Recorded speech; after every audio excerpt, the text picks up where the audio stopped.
Hello friends, स्वागत है आपका मेरे यूट्यूब चैनल में। आज मैं आपसे इस वीडियो में डिस्कस करूंगा वेक्टर्स के बारे में।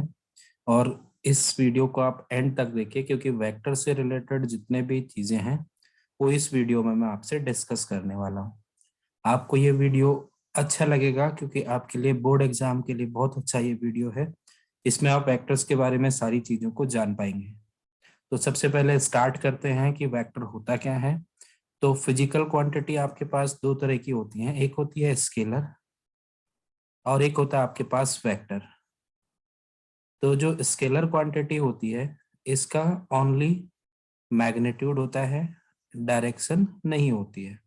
लेकिन जब आप वेक्टर क्वांटिटी की बात करते हैं तो वेक्टर के केस में आपके पास मैग्नीट्यूड भी होता है और साथ में डायरेक्शन भी होती है। लेकिन केवल ऐसी फिजिकल क्वांटिटी जिसका मैग्नीट्यूड और डायरेक्शन दोनों हो उसी को आप वेक्टर नहीं बोल सकते हैं, क्योंकि जैसे सपोज आपके पास करंट है। अब इलेक्ट्रिक करंट में क्या होता है, आपके पास डायरेक्शन भी होता है और मैग्नीट्यूड भी होता है, लेकिन फिर भी जो है करंट वेक्टर क्वांटिटी नहीं है। तो इसलिए किसी भी चीज का वेक्टर क्वांटिटी होने के लिए हमें एक तीसरी चीज यहाँ जरूर ऐड करनी पड़ेगी, और वो है कि ये वेक्टर एडिशन लॉ को सेटिस्फाई करना चाहिए।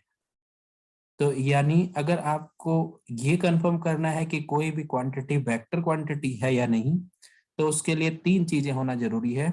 उसका मैग्नीट्यूड होना चाहिए, डायरेक्शन होनी चाहिए, और साथ में ये वेक्टर एडिशन लॉ को सेटिस्फाई करना चाहिए। अब वेक्टर एडिशन लॉ हम आगे डिस्कस करेंगे कि वेक्टर एडिशन लॉ होता क्या है। तो यहाँ से हमें पता चल गया कि जो दो फिजिकल क्वांटिटी है वो आपके पास दो तरह की हो सकती हैं।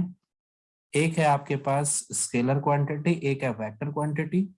स्केलर क्वांटिटी का केवल मैग्नीट्यूड होता है, जबकि वेक्टर क्वांटिटी में मैग्नीट्यूड, डायरेक्शन और वो वेक्टर एडिशन को भी सेटिस्फाई करता है। तो इस तरह से किसी भी चीज का वेक्टर होने के लिए ये तीन चीजें होना जरूरी है। मैग्नीट्यूड मीन सपोज मैंने कहा कि आपके पास 5 यूनिट है, लेकिन मैंने ये नहीं कहा कि मैं 5 यूनिट किस डिस्टेंस में है, या 5 किलोमीटर में चला, लेकिन किस डिस्टेंस में चला, तब किस डायरेक्शन में चला वो नहीं पता, तब तक वो स्केलर ही रहेगा। लेकिन जैसे ही मैं इसमें ये तक east east west north south जैसे भी डायरेक्शन को ऐड कर देता हूं तो वो मेरा वेक्टर क्वांटिटी बन जाता है। जैसे आपके पास एक्सेलरेशन होता है, वेलोसिटी होता है, आपने फिजिक्स में ये चीजें पहले डिस्कस की होंगी। अब यहाँ आपके पास वेक्टर को रिप्रेजेंट करने के लिए हम जनरली इस तरह से दिखाते हैं। सपोज ये हमारा ए है और ये मेरे पास बी है। तो इसके स्टार्टिंग पॉइंट को या इनिशियल पॉइंट को हम टेल बोलते हैं, और जो आपका एरो दिखा रहा है जिस तरफ को, वो आपका हेड होता है। तो इस तरह से आप वेक्टर्स को दिखा सकते हैं, और इसको हम कहेंगे कि ये हमारा ए बी वेक्टर है, क्योंकि इसकी डायरेक्शन ए से बी की तरफ को है। इसका कुछ ना कुछ मैग्नीट्यूड भी होगा, डायरेक्शन भी होगी, और जब हम इसको किसी तीसरे वेक्टर के साथ ऐड करेंगे तो वो वेक्टर एडिशन लॉ को भी सेटिस्फाई कर रहा होगा। तो इस तरह से वेक्टर क्वांटिटी वो क्वांटिटी है जिसका मैग्नीट्यूड होता है, डायरेक्शन होता है, और जो वेक्टर एडिशन को सेटिस्फाई करता है।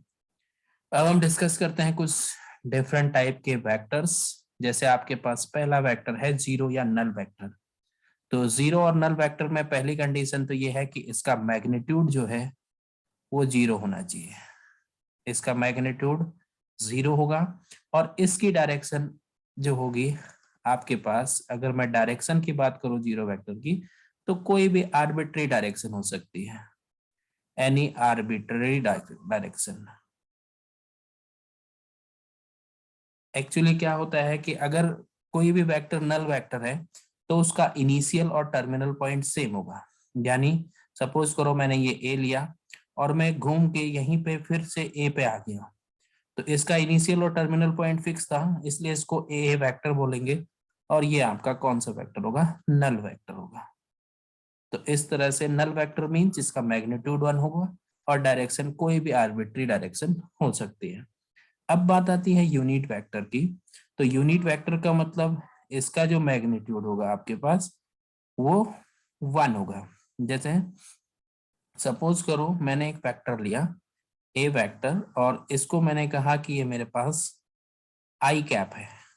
तो इसमें जे और के डायरेक्शन नहीं है, तो ए vector is equal to I cap है। तो इसका मतलब आप जब इसका मैग्नीट्यूड निकालेंगे तो इसका मैग्नीट्यूड 1 आएगा, और इसीलिए इसको कहते हैं यूनिट वेक्टर। अब किसी भी वेक्टर का इसकी जो डायरेक्शन है, मैग्नीट्यूड तो 1 होना चाहिए, लेकिन इसकी जो डायरेक्शन है वो स्पेसिफाइड होगी आपके पास। इसकी डायरेक्शन क्या होती है, स्पेसिफाइड होती है, फिक्स डायरेक्शन होगी किसी, या आयत डायरेक्शन में, जेड डायरेक्शन में, के डायरेक्शन में। अब सपोज करो हमारे पास कोई वेक्टर है ए, और इस वेक्टर का मुझे यूनिट वेक्टर निकालना है। तो हमेशा यूनिट वेक्टर को दिखाने का तरीका या रिप्रेजेंट करने का तरीका होता है ए कैप से। अगर मुझे एक वेक्टर का यूनिट वेक्टर लिखना है तो उसे हम कहते हैं ए कैप, जो हमारा होता है यूनिट वेक्टर। और यूनिट वेक्टर निकालने का तरीका है ए vector upon magnitude of A vector. अगर आपको किसी भी वेक्टर का यूनिट वेक्टर निकालना है तो आप क्या करते हैं, उस वेक्टर को उसके मैग्नीट्यूड से डिवाइड कर देते हैं। तो ये हमारे पास इंपॉर्टेंट है। एक 1 मार्क्स का क्वेश्चन इस टॉपिक से आपके पास पूछा जा सकता है। सपोज करो मुझे दिया गया कि मेरे पास ए वेक्टर है 2i cap plus 3j cap minus 2k cap, और मुझे इसका यूनिट वेक्टर निकालना है। तो जो मेरा ए कैप होगा, अगर मैं इस फॉर्मूले को यहाँ अप्लाई करता हूँ तो वो मेरे पास आ जाएगा 2i cap plus 3j cap minus 2k cap and upon magnitude of A. तो मैग्नीट्यूड ऑफ ए आपको पता ही है कैसे निकालते हैं, ए स्क्वायर बी स्क्वायर सी स्क्वायर, यानी ये बन जाएगा 2 square plus 3 square plus minus 2 का होल स्क्वायर। तो ये मेरे पास बन जाएगा 2a plus 3j minus 2k and whole upon square root of 4 plus 9 plus 4। तो 4 प्लस 9 प्लस 4, और इसको हम कैलकुलेट कर लेंगे तो ये हमारे पास यूनिट वेक्टर निकल जाएगा। तो फिलहाल हमें केवल ये डिस्कस किया कि यूनिट वेक्टर क्या होता है, वो आपके पास ए वेक्टर अपॉन मैग्नीट्यूड ऑफ ए होता है। उसके बाद नेक्स्ट हम डिस्कस करते हैं को इनिशियल वेक्टर। अब को इनिशियल वेक्टर क्या होता है, दो या दो से ज्यादा वेक्टर्स जिनका इनिशियल पॉइंट क्या होता है, सेम होता है, उसे आप को इनिशियल पॉइंट वेक्टर्स कहते हैं। सो 2 और more than 2 vectors having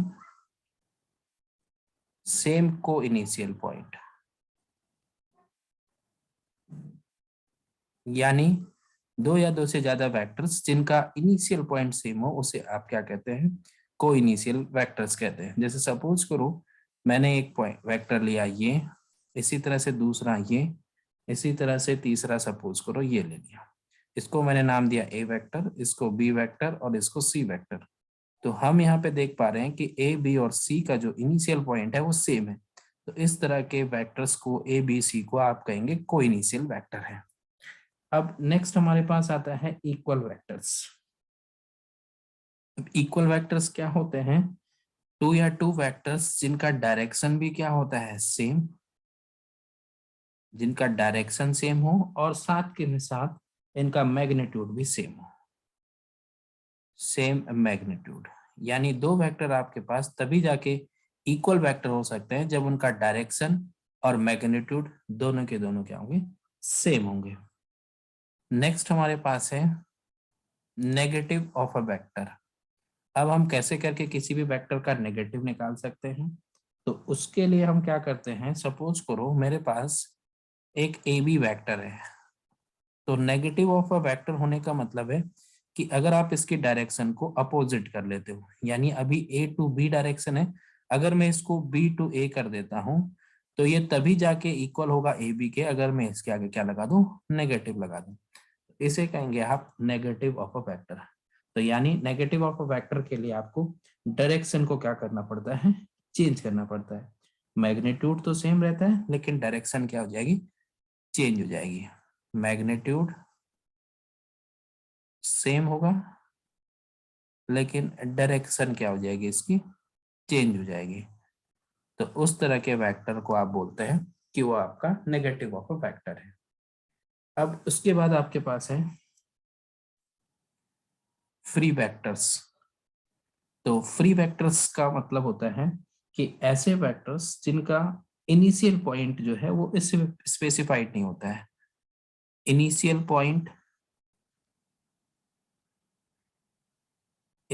point not specified.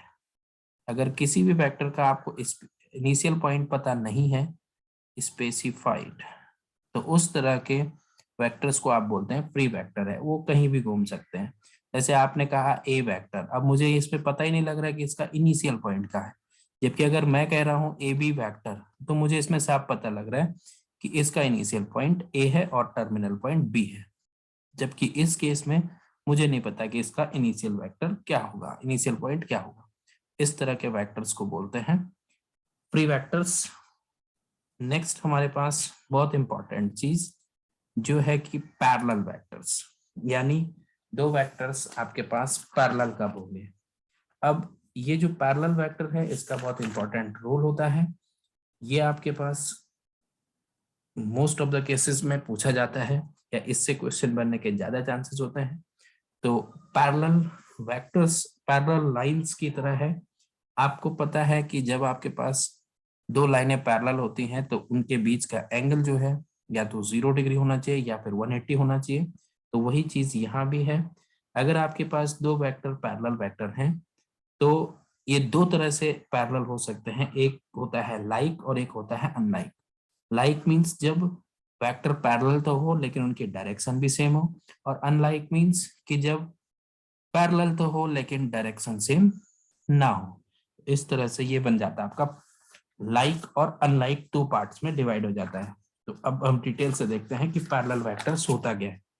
तो सबसे पहले पैरेलल वेक्टर्स होता है या तो वेक्टर्स का सेम सपोर्ट होना चाहिए, सेम सपोर्ट होना चाहिए, और या फिर पैरेलल सपोर्ट होना चाहिए। यानी दोनों वेक्टर्स या तो एक ही लाइन पे लाई करने चाहिए या फिर एक दूसरे के पैरेलल होने चाहिए। और ये आपके पास दो तरह से डिवाइडेड होते हैं, एक होता है लाइक और दूसरा होता है आपके पास अनलाइक। अब लाइक के केस में क्या है कि दो वेक्टर्स लाइक वेक्टर्स, दो पैरेलल वेक्टर्स लाइक वेक्टर तभी होंगे जब उनका डायरेक्शन क्या होगा, हैविंग सेम डायरेक्शन। तो जब वेक्टर्स सेम डायरेक्शन में होंगे दो पैरेलल वेक्टर्स तो वो आपका लाइक होंगे, और जब अपोजिट डायरेक्शन में होंगे तो वो आपके पास अपोजिट या डिफरेंट डायरेक्शन में होंगे तो तब आपके पास वो होता है unlike vector, unlike parallel vectors. अब इसके लिए बहुत इंपॉर्टेंट चीज है कि अगर पैरेलल हैं तो ऑब्वियसली कोलिनियर भी इसी के अंडर आ जाएगा। और उसके लिए आपके पास क्या होना चाहिए कि अगर दो वेक्टर्स पैरेलल हैं तो आप एक को दूसरे के टर्म्स में एक्सप्रेस कर सकते हो। तो इस तरह से हमने ये देखा कि पैरेलल वेक्टर्स दो तरह से डिवाइडेड है, लाइक और अनलाइक। पैरेलल वेक्टर्स के लिए या तो सेम सपोर्ट होना चाहिए या पैरेलल सपोर्ट होना चाहिए। तो जैसे मैंने कहा सपोज ये है और ये, अब इनकी डायरेक्शन अगर सेम है तो ये आपके पास लाइक होंगे, और अगर इनकी डायरेक्शन अपोजिट है तो ये आपके पास अनलाइक होंगे। नेक्स्ट है हमारे पास कोलिनियर वेक्टर्स। तो हमें पता है कोलिनियर वेक्टर्स पैरेलल हो सकता है क्योंकि every line is parallel to itself. तो कोलिनियर में क्या होता है, अगर इनका डायरेक्शन सेम हो, पैरेलल हो, और इसके साथ साथ इसके लिए बहुत इंपॉर्टेंट चीज है कि अगर आपको प्रूफ करना है कि कोई भी दो वेक्टर्स कोलिनियर हैं तो वो तभी पॉसिबल है जब आप एक को दूसरे के टर्म्स में एक्सप्रेस कर सकते हो। यानी सपोज मेरे पास ए वेक्टर और बी वेक्टर दो वेक्टर हैं और मुझे ये दिखाना है कि ये पैरेलल है या नहीं है, तो कोलिनियर है या नहीं है। तो इस केस में क्या करना पड़ेगा हमें कि ए वेक्टर अगर lambda times of B vector express हो पा रहा है तो तब जाके ये दोनों कोलिनियर वेक्टर होंगे।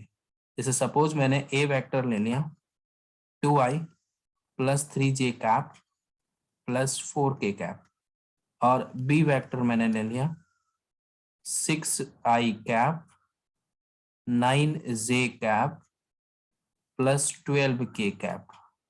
अब अगर मैं इस ए को इसके टर्म्स में लिखूं तो मैं आराम से लिख सकता हूं, क्योंकि अगर मैं इनमें से 3 को कॉमन ले लेता हूं तो ये मेरे पास बन रहा है, देखिए 2i कैप प्लस बी को मैं बी में से मैं कॉमन ले रहा हूं तो यहाँ पे मैं बी लिख रहा हूँ, B can be written as 3 common ले लिया तो 2i cap plus 3j cap plus 4k cap. अब मुझे क्या देख रहा है कि जो मेरा बी वेक्टर है वो 3 टाइम्स आ गया ए वेक्टर्स के। तो अगर आप इस तरह से किसी वेक्टर को, कोई दो वेक्टर हैं, अगर उसमें से किसी भी एक को लैम्डा टाइम्स ऑफ दूसरे में एक्सप्रेस कर सकते हो, लैम्डा कोई भी एक स्केलर क्वांटिटी हो सकती है जो कि नॉन जीरो होगी, तो आपके पास वो दोनों वेक्टर कोलिनियर वेक्टर होंगे। अब ऑब्वियस सी बात है, जो कोलिनियर नहीं होगा वो नॉन कोलिनियर होगा, यानी डिफरेंट डायरेक्शन हो सकती हैं और एक को आप दूसरे के टर्म्स में एक्सप्रेस नहीं कर पाते। तो जो नॉट कोलिनियर होगा वो आपके पास, उसी को आप बोलते हैं नॉन कोलिनियर, यानी ऊपर वाली प्रॉपर्टी को जो सेटिस्फाई नहीं करेगा उसको आप बोलते हैं नॉन कोलिनियर वेक्टर्स। नेक्स्ट है हमारे पास कोप्लेनर वेक्टर्स। अब जब हम कोप्लेनर वेक्टर्स की बात करते हैं तो हमेशा ध्यान रखिएगा कि जो टू वेक्टर्स होते हैं, two vectors are always coplanar, are always coplanar. कभी कभी आपको कॉम्पिटिटिव एग्जाम में 1 मार्क्स में या किसी इंटरव्यू में पूछ सकता है, तो ये ध्यान रखना कि दो वेक्टर्स जो हैं वो ऑलवेज क्या होंगे, कोप्लेनर होंगे। अब जो कोप्लेनर वेक्टर की डेफिनेशन है वो क्या कहती है कि 3 और मोर देन 3 वेक्टर्स, 3 और मोर देन 3 वेक्टर्स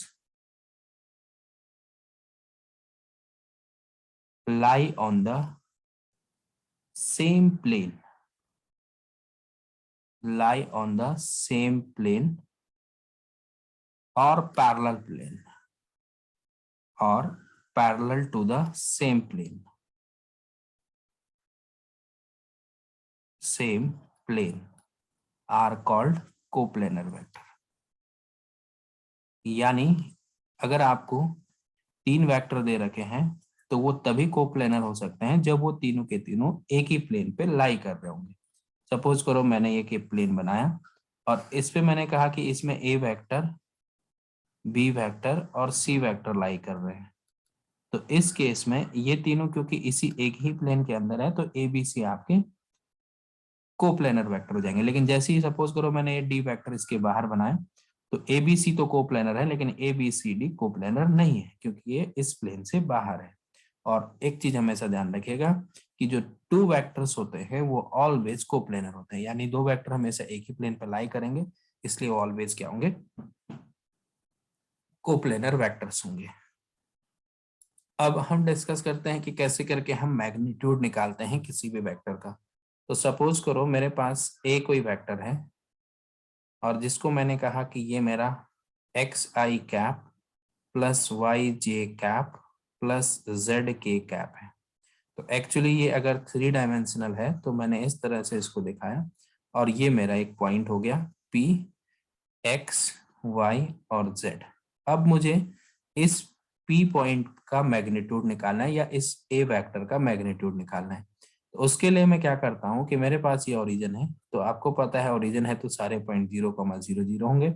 एक्चुअली ये 3D है और यहाँ से जब आप इसको कनेक्ट करेंगे तो जो ये डिस्टेंस आएगा ये आपका O और ये आपका P, तो एक्चुअल में जो OP वेक्टर का मैग्नीट्यूड होगा वही आपका इस A वेक्टर का क्या होगा, मैग्नीट्यूड होगा। अब OP वेक्टर का मैग्नीट्यूड निकालने का मतलब कुछ नहीं, मैग्नीट्यूड मतलब कि उसकी लेंथ।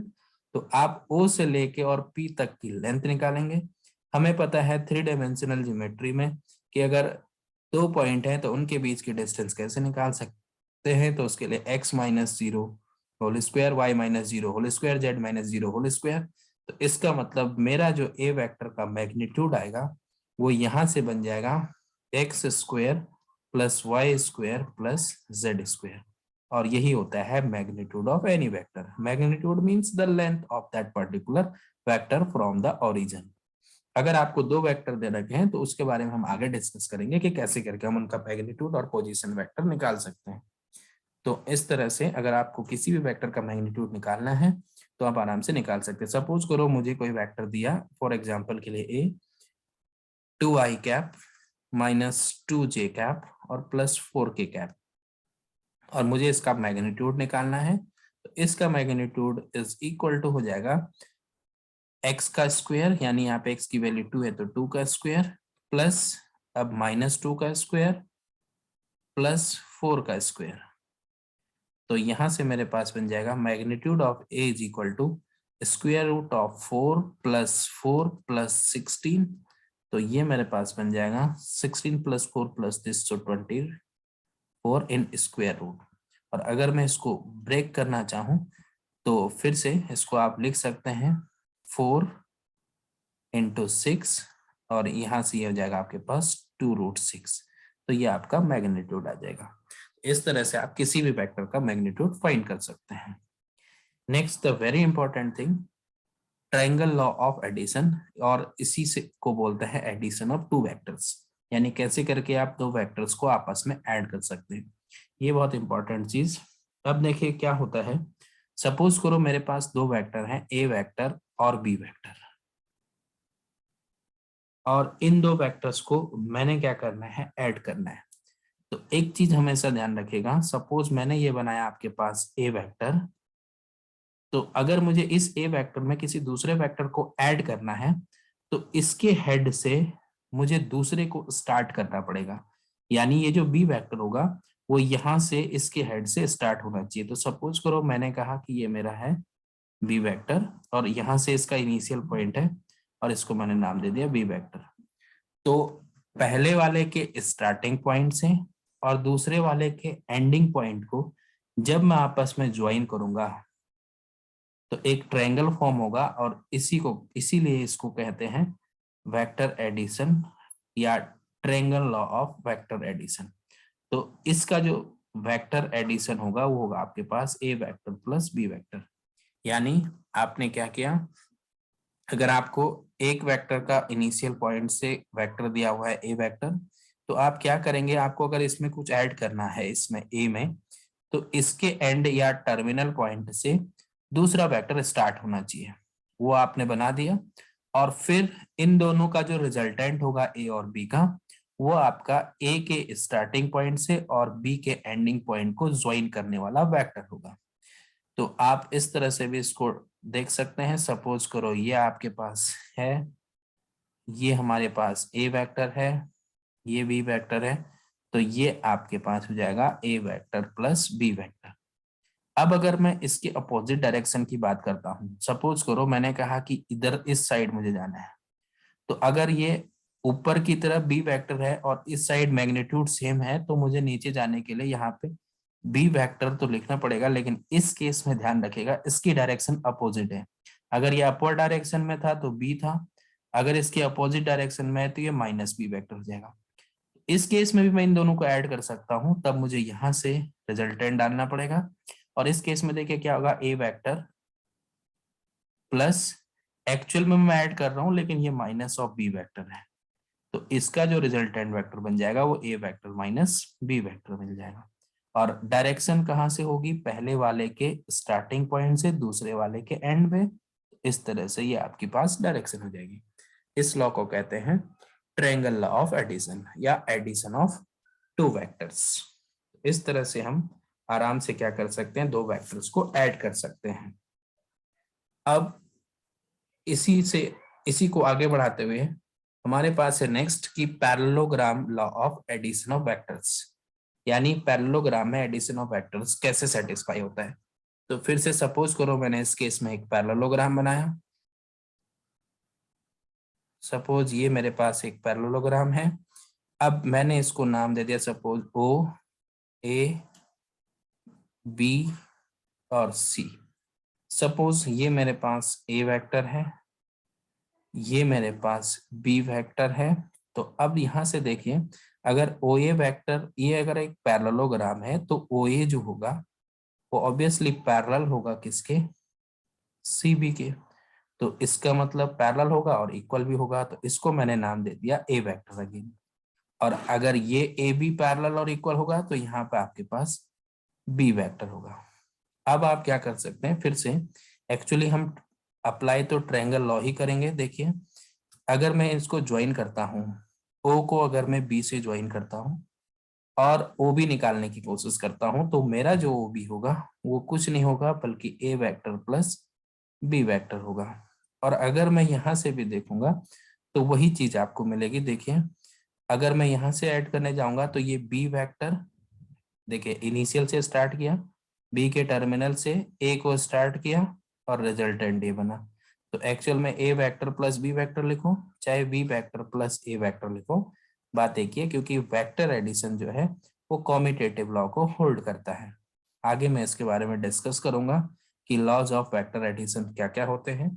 तो इस लॉ को कहते हैं पैरेललोग्राम लॉ, यानी अगर आपको पैरेललोग्राम दे रखा है तो आप आराम से पैरेललोग्राम की हेल्प से भी वेक्टर एडिशंस को सिंप्लीफाई कर सकते हैं, ट्रैक कर सकते हैं। नेक्स्ट आपके पास है laws of addition of vectors, की वेक्टर एडिशन जो है कौन कौन से लॉज को सेटिस्फाई करता है। तो पहला आपके पास है कॉम्यूटेटिव लॉ, जो मैं अभी डिस्कस कर चुका हूं आपसे, कि आपके पास चाहे आप ए वेक्टर प्लस बी वेक्टर निकालें या बी वेक्टर प्लस ए वेक्टर निकालें, आपके पास सेम चीज आएगी। आप कोई भी एग्जांपल ले सकते हैं। सपोज आपने लिया A vector is equal to 2i plus 3j plus 4k, और बी वेक्टर आपने लिया suppose 3i plus 2j plus 5k। अब आप चाहे a प्लस बी कीजिए तब भी 5a plus 5j plus 9k आएगा, चाहे b प्लस a कीजिए तब भी सेम आएगा। तो इसका मतलब वेक्टर एडिशन जो है कॉम्यूटेटिव लॉ को होल्ड करता है। नेक्स्ट है एसोसिएटिव। वेक्टर एडिशन लॉ जो है वो एसोसिएटिव प्रॉपर्टी की भी होल्ड करता है। इसका मतलब क्या होता है कि A vector plus B vector plus C vector is always equal to A vector plus B plus C vector. यानी अगर आप पहले ए और बी को ऐड करते हैं और फिर उसमें सी को ऐड करेंगे तो वो ऑलवेज इक्वल आएगा। पहले आप बी और सी को ऐड कर लीजिए और फिर उसमें ए को ऐड कीजिए। इसलिए आपका जो वेक्टर्स है वो एडिशन के अंदर एसोसिएटिव लॉ को भी सेटिस्फाई करता है। अब हमारे पास है नेक्स्ट की एग्जिस्टेंस ऑफ एडिटिव आइडेंटिटी। हमारे पास दो तरह की आइडेंटिटी होती है, एडिटिव आइडेंटिटी और मल्टीप्लिकेशन आइडेंटिटी। एडिटिव आइडेंटिटी का मतलब है कि आपके पास कोई ऐसा नंबर होना चाहिए जो किसी चीज में ऐड करके वही नंबर दोबारा आपको दे दे। जैसे 2 में आप कितना ऐड करेंगे कि 2 ही आ जाएगा, तो ऑब्वियस सी बात है 0 ऐड करेंगे। इस 0 को कहते हैं एडिटिव आइडेंटिटी। सेम चीज है मल्टीप्लिकेशन में कि 2 में हम कितना ऐड मल्टीप्लाई करेंगे कि 2 ही आ जाए, तो आपको पता है 1 मल्टीप्लाई करने पे ही 2 देता है, तो इस 1 को कहते हैं मल्टीप्लिकेटिव आइडेंटिटी। तो यहाँ पे एग्जिस्टेंट ऑफ एडिटिव आइडेंटिटी का मतलब भी यही है कि अगर आपके पास कोई ए वेक्टर है तो उसमें आप 0 ऐड करेंगे तो आपको वो ए ही देगा, चाहे आप 0 प्लस ए कीजिए तब भी ए आएगा। अगेन वेक्टर एडिशन जो है क्या करता है, कम्यूटेटिव लॉ को होल्ड करता है। अब एडिटिव इनवर्स का मतलब कि वो एलिमेंट जिसको ऑपरेट करने से आइडेंटिटी मिल जाए, तो उसे आप कहते हैं इनवर्स। जैसे अगर आपको मैं बोलूं कि 2 का इनवर्स क्या होगा, तो 2 का एडिटिव इनवर्स कि 2 में कितना मैं ऐड करूं कि मुझे एडिटिव आइडेंटिटी यानी 0 मिल जाए, तो मुझे -2 करना पड़ेगा। तो 2 का जो इनवर्स होगा वो -2 होगा। तो इस केस में एडिटिव इनवर्स जो है एग्जिस्ट करता है कैसे, कि आप ए में कितना भी ऐड कर लीजिए तो आपको 0 पाना है, तो वो आपके पास कितना ऐड करना पड़ेगा, -a। तो a का एडिटिव इनवर्स हो जाएगा -a। अब आप इसको ऐसा भी चेंज कर सकते हैं। अगेन वेक्टर एडिशन कॉम्यूटेटिव होता है तो इसलिए इसको आप ऐसा लिख सकते हैं। फिर आपके पास डिफरेंस ऑफ 2 वेक्टर्स। तो हम आराम से 2 वेक्टर्स का डिफरेंस निकाल सकते हैं। कैसे, अगर आपके पास ए वेक्टर है और दूसरा बी वेक्टर है, तो आप इसको लिख सकते हैं A vector plus minus of B vector, जो कि मैंने आपको जस्ट यहाँ पे डिस्कस करके बताया था ये वाली चीज। तो यही चीज आप, इसका मतलब है कि आप 2 वेक्टर्स को सब्ट्रैक्ट कर सकते हैं। एक्चुअली हम ऐड कर रहे हैं लेकिन उसकी डायरेक्शन की वजह से वो दोनों वेक्टर आपस में सब्ट्रैक्ट हो जा रहे हैं। तो ये आपका डिफरेंस ऑफ 2 वेक्टर्स हो गया। नेक्स्ट है कि अगर आप किसी भी स्केलर क्वांटिटी से किसी वेक्टर को मल्टीप्लाई करते हैं और तब उसका मैग्नीट्यूड निकालते हैं, तो वो ऑलवेज होता है k into magnitude of A vector के। यानी वो क्वांटिटी आपस में मल्टीप्लाई हो जाएगी मैग्नीट्यूड ऑफ ए से। यानी ये जो के होगा, ये ध्यान रखना कि ये के आपके पास एक स्केलर क्वांटिटी होगा। अगर मैं 2 इंटू ए वैक्टर निकाल रहा हूँ और पहले मैं क्या कर रहा हूँ, 2 से वेक्टर को मल्टीप्लाई कर दे रहा हूँ और फिर उसका मैग्नीट्यूड निकाल रहा हूँ, तो वो ऑलवेज इक्वल आएगा 2 इंटू मैग्नीट्यूड ऑफ ए के। तो ये है property, magnitude of K is always equal to K into magnitude of A. Next हमारे पास है properties of vector addition under modulus.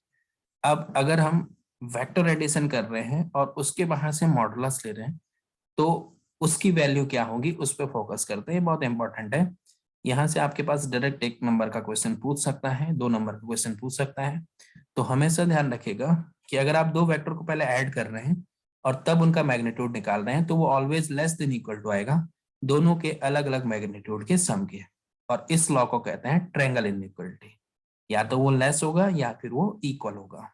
अगर आप कोई भी 2 वेक्टर्स लीजिए, उनका प्लस कीजिए और फिर उसका मैग्नीट्यूड निकालिए, और एक साइड में आप उन दोनों के अलग अलग मैग्नीट्यूड को निकालिए, तो वो ऑलवेज ये वाली क्वांटिटी या तो इसके इक्वल होगी या फिर लेस होगी।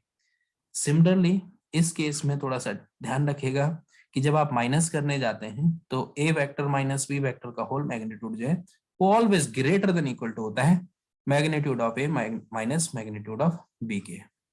नेक्स्ट है कॉची-श्वार्ट्ज इनइक्वालिटी। ये बहुत इंपॉर्टेंट है, आपके कॉम्पिटिटिव एग्जाम में इससे क्वेश्चन जरूर बनता है कि 2 वेक्टर के मैग्नीट्यूड का अगर आप 2 वेक्टर के प्रोडक्ट का अगर आप मैग्नीट्यूड निकालेंगे तो वो ऑलवेज लेस होगा उनके डिफरेंट मैग्नीट्यूड के। और नेक्स्ट है आपके पास लैग्रेंजेस आइडेंटिटी। तो A cross B cross product में भी आपको बताऊंगा, ए क्रॉस बी का होल मैग्नीट्यूड का स्क्वायर इज इक्वल टू होता है determinant of A dot A dot B, A dot B, B dot A. ये ध्यान रखिएगा, अगर इसको आपको याद रखना है तो ये आसान तरीका है।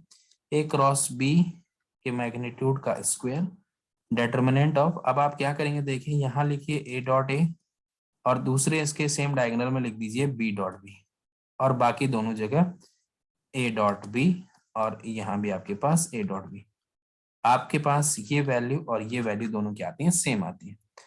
वैसे भी आप इस डिटरमिनेंट को एक्सपेंड कर सकते हैं, आपको सेम क्वांटिटी मिल जाएगी। क्रॉस प्रोडक्ट में मैं इसके बारे में ज्यादा से डिटेल से डिस्कस करूंगा। नेक्स्ट है आपके पास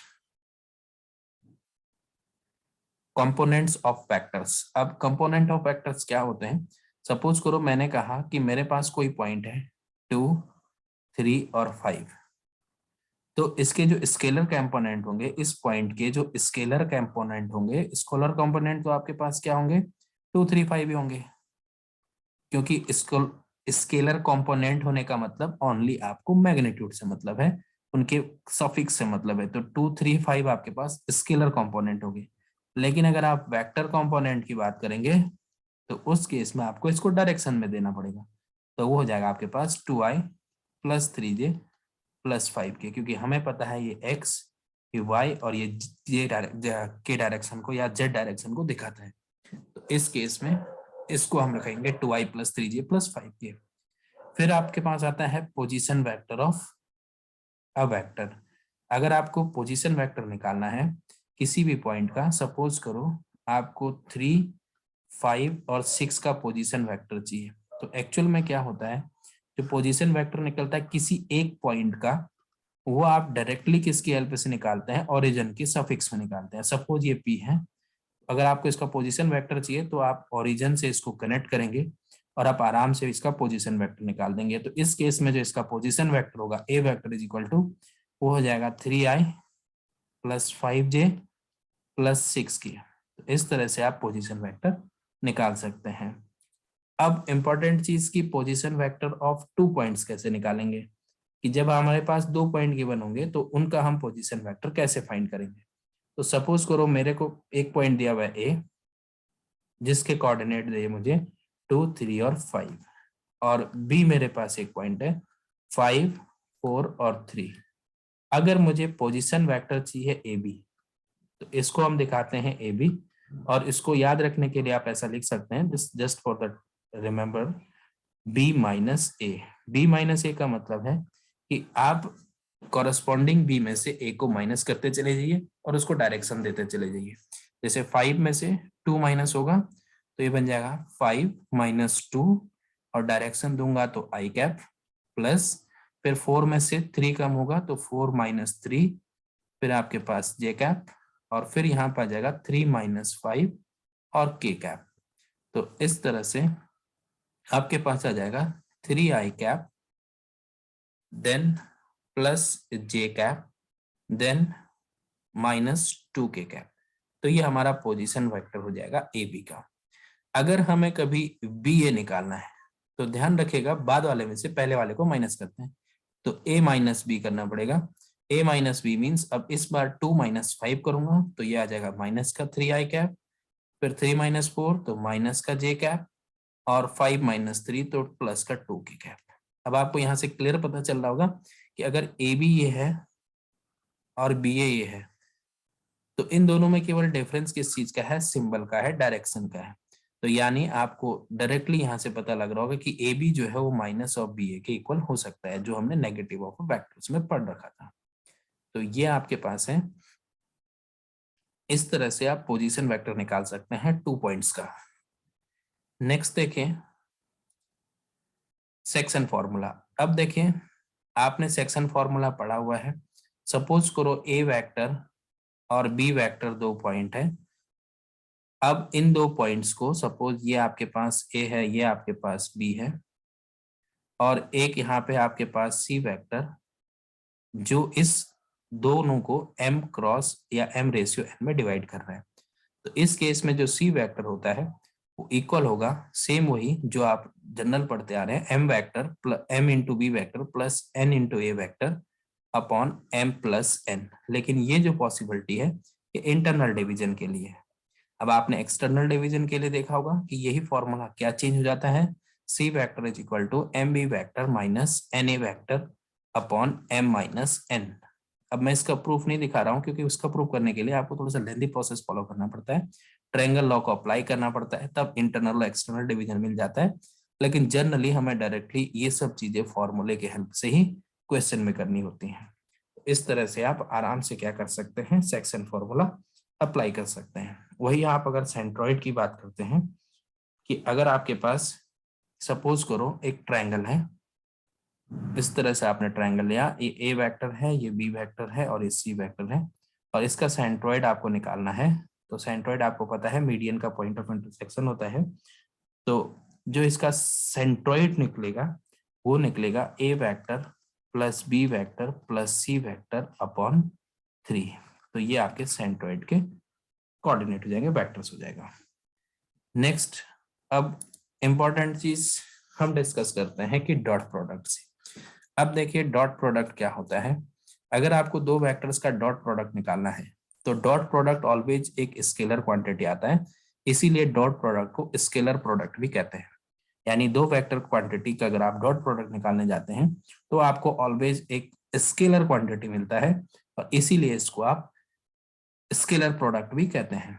अब सपोज मेरे पास ए वेक्टर और 2 बी वेक्टर 2 वेक्टर हैं, तो सपोज मैंने कहा कि ये मेरे पास एक ए वेक्टर है और ये मेरे पास दूसरा बी वेक्टर है। अब मुझे इन दोनों का डॉट प्रोडक्ट चाहिए और इनके बीच का एंगल मुझे पता है कि थीटा है। तो इसका जो डॉट प्रोडक्ट डिफाइन होता है वो a vector dot b vector is always equal to होता है magnitude of A vector magnitude of B vector into cos theta, और थीटा इन 2 वेक्टर के बीच का एंगल होगा। अब ये तो हमारी डॉट प्रोडक्ट की डेफिनेशन हो गई। अगर हमें इससे एंगल निकालना होगा तो आप एंगल आराम से निकाल सकते हैं, कॉस थीटा को एक तरफ रख के A dot B upon magnitude of A upon into magnitude of B.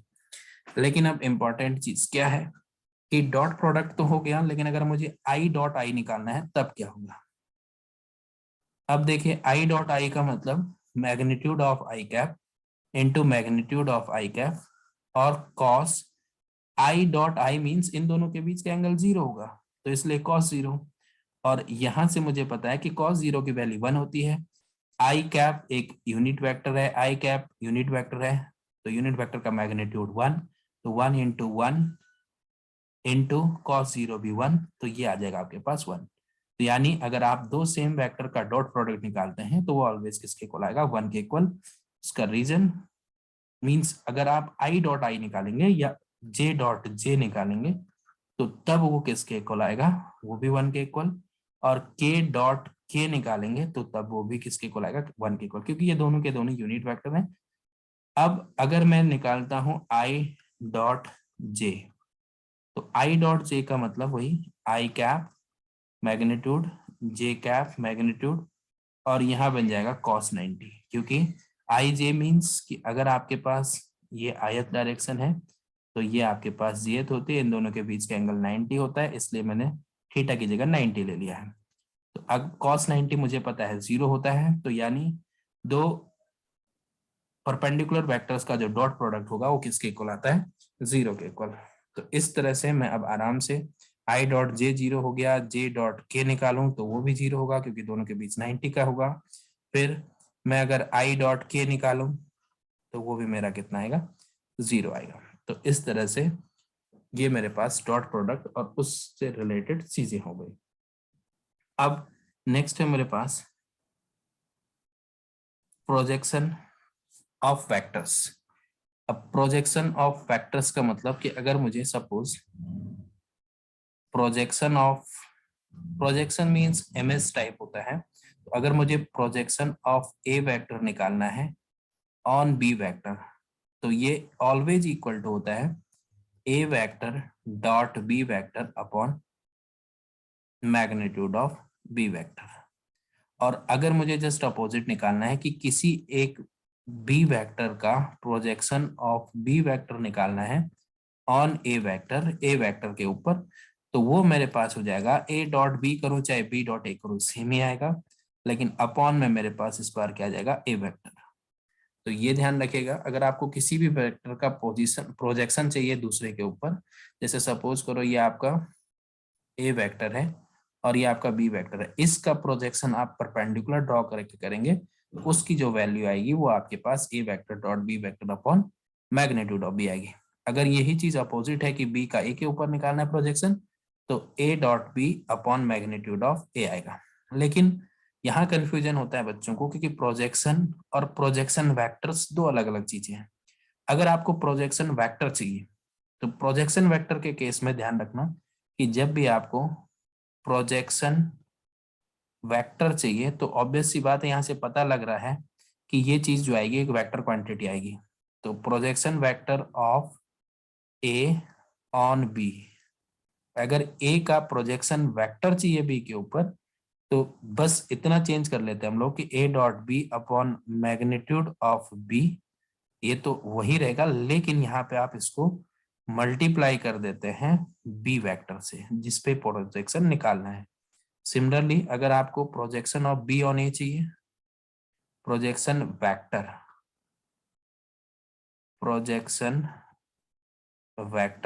Of b on a, तो इस केस में क्या होगा, ए डॉट बी तो ठीक है, मैग्नीट्यूड ऑफ ए भी ठीक है, लेकिन इस बार ये मल्टीप्लाई आ जाएगा ए वेक्टर से। यानी आपको जिसके ऊपर मैग्नीट्यूड प्रोजेक्शन चाहिए उसके यूनिट वेक्टर से आप उसके डॉट एक उन दोनों के डॉट प्रोडक्ट को मल्टीप्लाई कर देते हैं। तो इस तरह से आपके पास क्या निकल जाता है, प्रोजेक्शन वेक्टर निकल जाता है। तो ध्यान रखिएगा कि प्रोजेक्शन और प्रोजेक्शन वेक्टर दो डिफरेंट चीजें हैं। अगर आपको प्रोजेक्शन वेक्टर निकालना है उस केस में आपको इस तरह से सिंप्लीफाई करना पड़ेगा, और अगर आपको जस्ट प्रोजेक्शन चाहिए तो आपको ऊपर डायरेक्टली प्रोजेक्शन मिल जाएगा। नेक्स्ट देखते हैं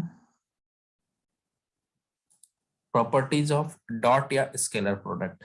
अब डॉट प्रोडक्ट की या स्केलर प्रोडक्ट की कुछ प्रॉपर्टीज हैं।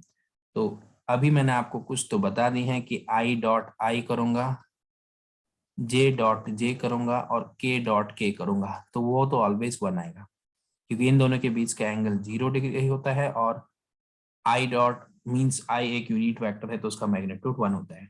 फिर नेक्स्ट है आपके पास कि जो आपका ये आपका फर्स्ट प्रॉपर्टी आप इसको लिख सकते हैं। सेकंड में आप ये लिख सकते हैं कि i dot j is equal to j dot k is equal to i dot k या के डॉट आई, सब किसके इक्वल होते हैं, 0 के।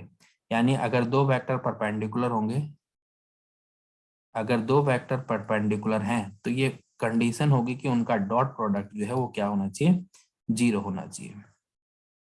अब देखें थर्ड वन है आपके पास कि डॉट प्रोडक्ट जो है वो कॉम्यूटेटिव लॉ को होल्ड करता है।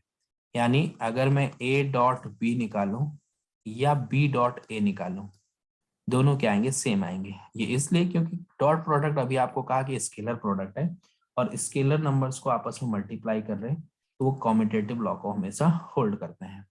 नेक्स्ट है ये डिस्ट्रीब्यूटिव भी होते हैं। डिस्ट्रीब्यूटिव होने का मतलब कि अगर मैं a डॉट बी प्लस सी निकालूं तो मैं इस a को अंदर डिस्ट्रीब्यूट कर सकता हूं, तब भी आंसर पे कोई चेंज नहीं आएगा, यानी ये a dot B plus a dot C के इक्वल होगा।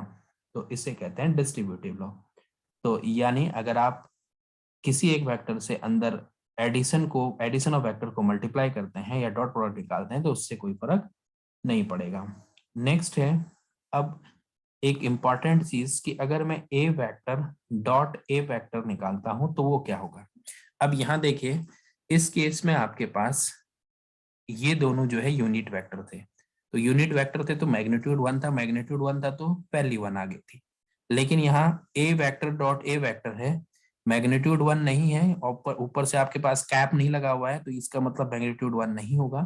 तो इस केस में आप इसको अगर चेंज करेंगे, तो अगर आप इसको चेंज करेंगे तो ऐसा लिखेंगे magnitude of A into magnitude of A and cos, दोनों वेक्टर सेम है तो एंगल 0 डिग्री। तो ये आपके पास आ जाएगा magnitude of A into magnitude of a, magnitude of a का स्क्वायर और कॉस 0 की वैल्यू हमें पता है 1, तो ये मुझे मिल जाएगा मैग्नीट्यूड ऑफ ए का होल स्क्वायर। तो यहां से हमें एक इंपॉर्टेंट रिजल्ट मिला, a vector dot a vector is always equal to magnitude of a whole square. अगर हमें इस रिजल्ट की कहीं जरूरत पड़ेगी तो वहां पे हम इसको डिस्कस करेंगे। तो ये प्रॉपर्टी इंपॉर्टेंट है, इसको हम देख लेंगे। अब अगर दो वेक्टर परपेंडिकुलर हैं, सपोज करो ए वेक्टर और परपेंडिकुलर है बी वेक्टर के, तो ऑलवेज ध्यान रखिएगा कि ए डॉट बी की जो वैल्यू होगी वो ऑलवेज 0 के इक्वल होगी। और अगर ए पैरेलल है बी के तो वो हमें पता ही है कि उनके कोफिशिएंट का रेशियो जो होता है a1 a2 is equal to b1 b2 is equal to c1 upon c2 होता है। तो इस तरह से ये था आपका डॉट प्रोडक्ट और इसकी प्रॉपर्टीज, प्रोजेक्शन, प्रोजेक्शन वेक्टर्स, ये सारी चीजें हमें बहुत काम आएंगी क्योंकि ये जो प्रोजेक्शन वेक्टर और प्रोजेक्शन है इससे एक क्वेश्चन ज्यादातर बनता ही बनता है, यूनिट वेक्टर से बनता है, डॉट प्रोडक्ट से क्वेश्चन बन जाता है। अगर हमें दो वेक्टर के बीच का एंगल चाहिए तो अभी हमने देखा कि हम दो वेक्टर्स को आराम से निकाल पा रहे थे। अगर मुझे पता है a dot b is equal to magnitude of a और magnitude of b cos theta है, तो इन दोनों के बीच का एंगल निकालने के लिए cos theta is equal to हो जाएगा a vector dot b vector upon magnitude of A into magnitude of B vector. इस तरह से आप इस फॉर्मूला की हेल्प से दो वेक्टर के बीच का एंगल निकाल सकते हैं। नेक्स्ट हमारे पास है क्रॉस प्रोडक्ट। अब जैसे डॉट प्रोडक्ट था वो आपके पास स्केलर क्वांटिटी था, लेकिन क्रॉस प्रोडक्ट ऑलवेज एक वेक्टर क्वांटिटी आएगा। अब क्रॉस प्रोडक्ट होता क्या है, तो ए vector cross B vector is equal to हो जाएगा magnitude of a magnitude of b sine theta, और इसके साथ आपके पास एक नॉर्मल वेक्टर आ जाता है एन कैप। इसी को कहते हैं आप इस को कहते हैं आप क्रॉस प्रोडक्ट। अब आपको अगर किसी भी दो वेक्टर का क्रॉस प्रोडक्ट निकालना है तो आप इसकी हेल्प से निकाल सकते हैं। अब जनरली जो क्रॉस प्रोडक्ट हम निकालते हैं वो डिटरमिनेंट मेथड से निकालते हैं। ध्यान रखिएगा अगर आपके पास दो वेक्टर हैं ए और बी, सपोज करो मैंने कहा कि ये मेरे पास ए वेक्टर है और ये मैंने कहा मेरे पास बी वेक्टर है, इन दोनों के बीच का एंगल थीटा है, तो इन दोनों के जो परपेंडिकुलर होगा, दोनों के परपेंडिकुलर, उसे हम कहेंगे नॉर्मल वेक्टर, और वो है हमारा एन कैप ये वाला। तो इसी एन कैप की वजह से ये जो क्वांटिटी आएगी पूरी की पूरी वो एक वेक्टर क्वांटिटी आएगी, इसीलिए क्रॉस प्रोडक्ट हमारा वेक्टर क्वांटिटी होता है। अब अगर आपको यहां से एंगल चाहिए तो आप डायरेक्टली निकाल सकते हैं कि sine theta is equal to A vector cross B vector upon magnitude of A into magnitude of B. तो यहाँ से आप साइन थीटा की वैल्यू निकाल सकते हैं। तो अब हम डिस्कस करते हैं वन बाय वन कि क्रॉस प्रोडक्ट निकलेगा कैसे। तो एक मैं एग्जांपल ले रहा हूँ जिसकी हेल्प से आपको क्रॉस प्रोडक्ट निकालना सिखा रहा हूँ। सपोज करो मैंने कहा कि मेरे पास ए वेक्टर है 2i plus 2j plus 3k और बी वेक्टर है i minus 2j minus 5k और मुझे इन दोनों का क्रॉस प्रोडक्ट चाहिए, यानी मुझे वैल्यू चाहिए ए क्रॉस बी की। तो जो ए क्रॉस बी होगा वो इक्वल टू आ जाएगा। अब इसको निकालने का तरीका देखिए।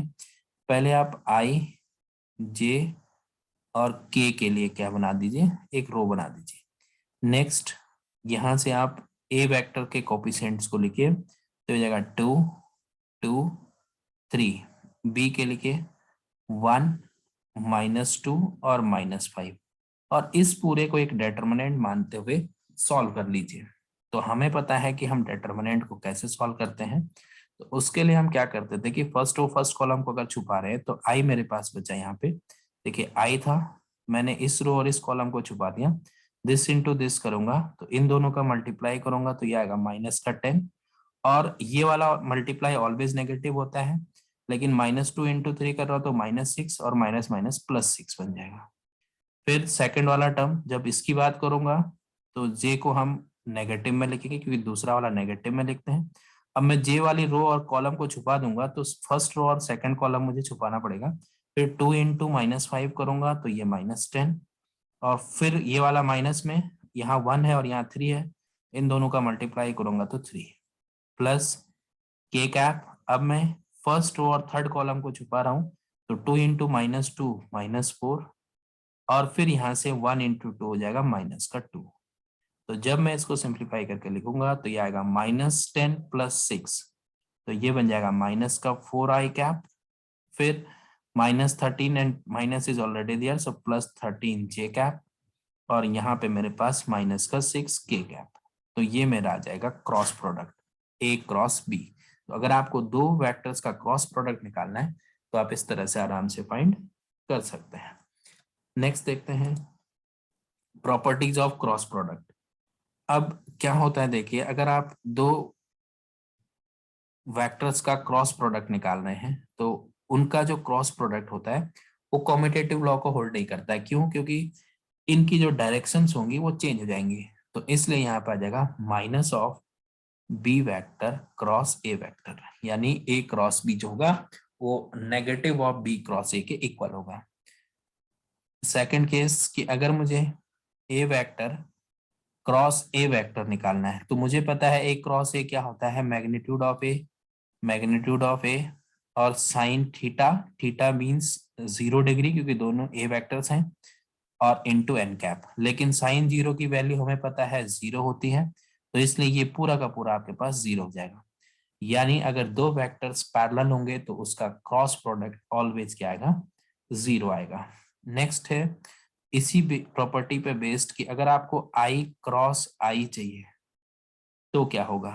तो इसके लिए हम एक साइकिल पढ़ते हैं, उसकी हेल्प से मैं आपको बताऊंगा। पहले आई क्रॉस आई देख लेते हैं। तो आई क्रॉस आई देखिए, अगर आपको आई क्रॉस आई चाहिए तो यानी मैग्नीट्यूड ऑफ आई फिर से साइन 0 और एन कैप। तो यहाँ से साइन 0 अगेन 0 हो जाएगा तो ये पूरी क्वांटिटी 0 बन जाएगी।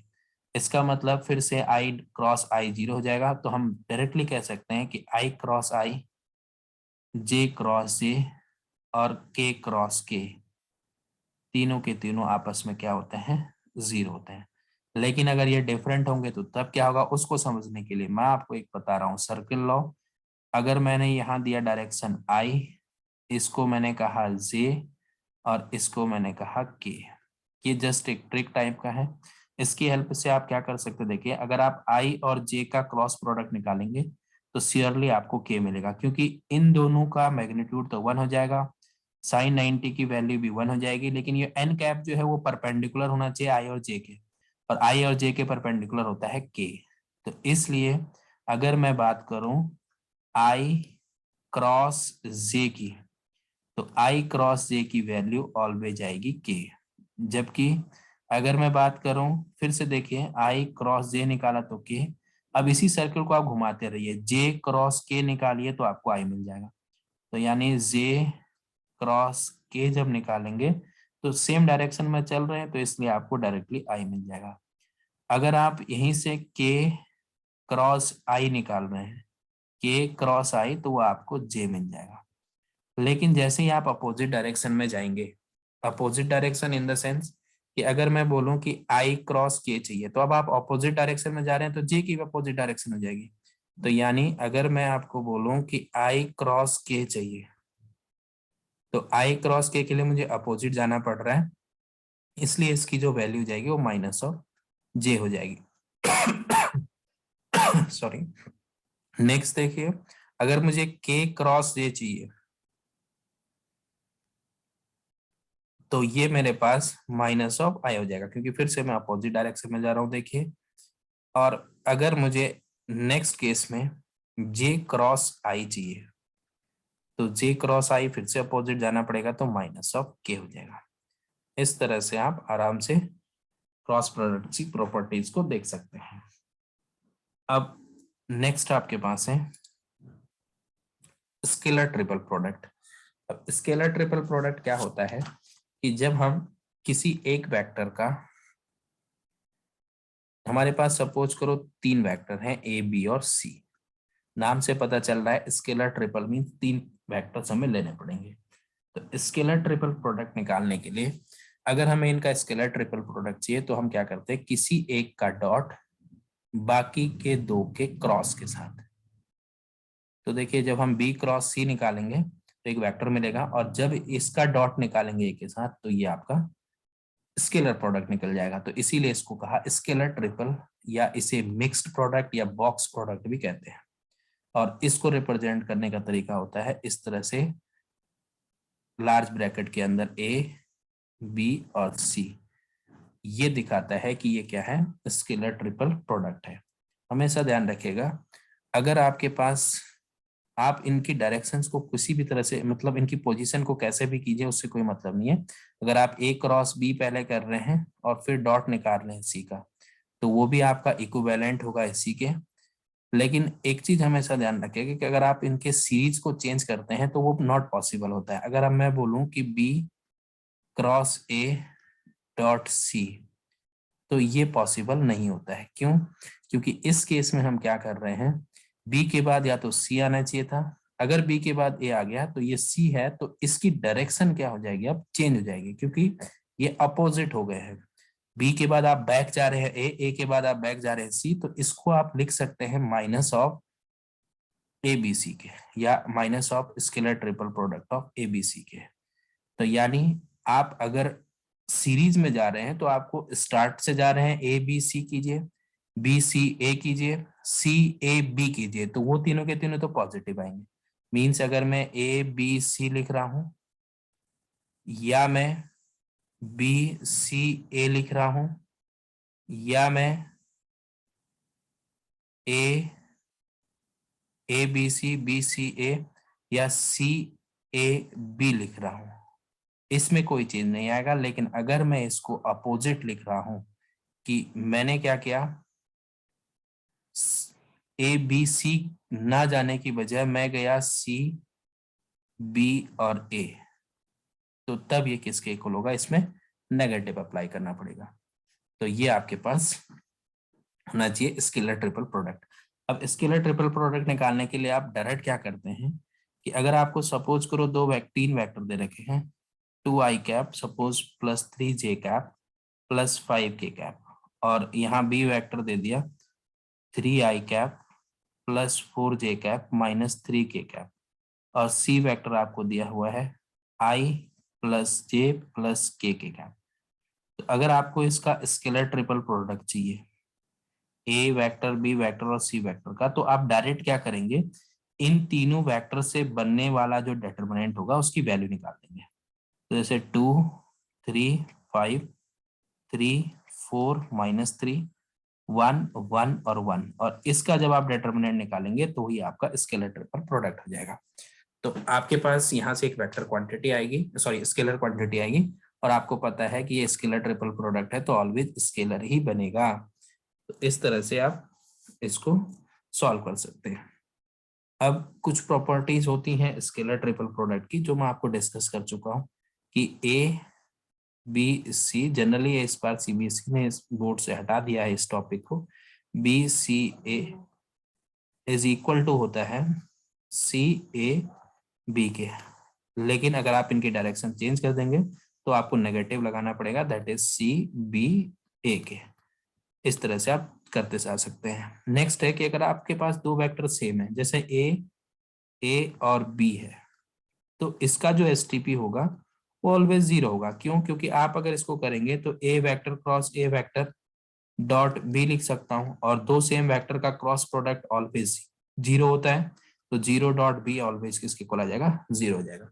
यानी आपके पास जिन तीन वेक्टर्स का आपको स्केलर ट्रिपल प्रोडक्ट चाहिए, अगर उन तीन में से कोई भी दो वेक्टर सेम है तो ऑलवेज उसकी वैल्यू 0 हो जाएगी। अब जो ये डॉट प्रोडक्ट, क्रॉस प्रोडक्ट और स्केलर ट्रिपल प्रोडक्ट था, इससे रिलेटेड मींस इसका यूज कहाँ होगा वो आप देख सकते हैं। देखिए, सपोज करो आपके पास एक वेक्टर दे रखा है ए वेक्टर और बी वेक्टर, और ये दोनों ए वेक्टर और बी वेक्टर जो है किसी पैरेललोग्राम के एडजेसेंट साइड है। अगर ये आपके पास पैरेललोग्राम है, इसका ए वेक्टर हो गया और ये बी वेक्टर हो गया, तो इस केस में जो पैरेललोग्राम का एरिया होता है वो निकलता है आपके पास area of parallelogram is equal to magnitude of A vector cross B vector. यानी पहले आपको इन एडजेसेंट साइड का क्रॉस प्रोडक्ट निकालना पड़ेगा और तब आप उसका क्या निकाल देंगे? मैग्नीट्यूड निकाल देंगे, तो आपको एरिया ऑफ पैरेललोग्राम दे देगा। इसी तरह से अगर आपको ट्रायंगल डायगोनल्स की हेल्प से निकालना है तो आप डायगोनल्स की हेल्प से भी निकाल सकते हैं। वो हम क्वेश्चंस में आगे डिस्कस करेंगे कि कैसे करके हम एरिया ऑफ पैरेललोग्राम निकालेंगे डायगोनल की हेल्प से। तो इस तरह से ये था आपके पास वेक्टर से रिलेटेड कुछ बेसिक टर्मिनोलॉजीज जिनको हम क्वेश्चंस में अप्लाइड करेंगे। इसके बाद मैं आपके लिए एक प्रीवियस ईयर क्वेश्चंस की स्लाइड्स लेके आऊंगा जिसमें मैं डिस्कस करूंगा कि जो पिछले सालों में क्वेश्चंस पूछे गए हैं एग्जाम्स में उनको कैसे सॉल्व करना है, टैकल करना है वेक्टर्स के रिलेटेड, वेक्टर से रिलेटेड क्वेश्चंस को। तो एक बार आप इन सारी चीजों को एक बार रिवाइज कर लीजिएगा, क्योंकि ये चीजें आपको क्वेश्चंस में काम आएंगी और वहां हम फटाफट जल्दी जल्दी क्वेश्चंस को सॉल्व कर पाएंगे इन सारे कंसेप्ट्स की हेल्प से। तो होपफुली आपको ये वन शॉट मेरा वेक्टर अलजेब्रा का पसंद आया होगा। इसी तरह के सारे चैप्टर्स के वन शॉट में आपके पास लेके आऊंगा। वेक्टर से शुरुआत करूंगा, फिर हम स्ट्रेट लाइन पे जाएंगे, फिर हम प्लेन पे जाएंगे, फिर हम प्रोबेबिलिटी पे जाएंगे, इंटीग्रेशन, एप्लीकेशन ऑफ इंटीग्रल। तो टर्म टू के सारे टॉपिक्स को मैं एक बारी आपको वन शॉट कराऊंगा और फिर अगले स्लाइड में या अगले वीडियो में उससे रिलेटेड प्रीवियस ईयर क्वेश्चंस कराऊंगा। तो ये आपके लिए कॉम्पिटिटिव एग्जाम्स के लिए भी बहुत हेल्पफुल होगा, not only for the board. So इसीलिए बने रहे मेरे यूट्यूब चैनल के साथ। तब तक के लिए बाय।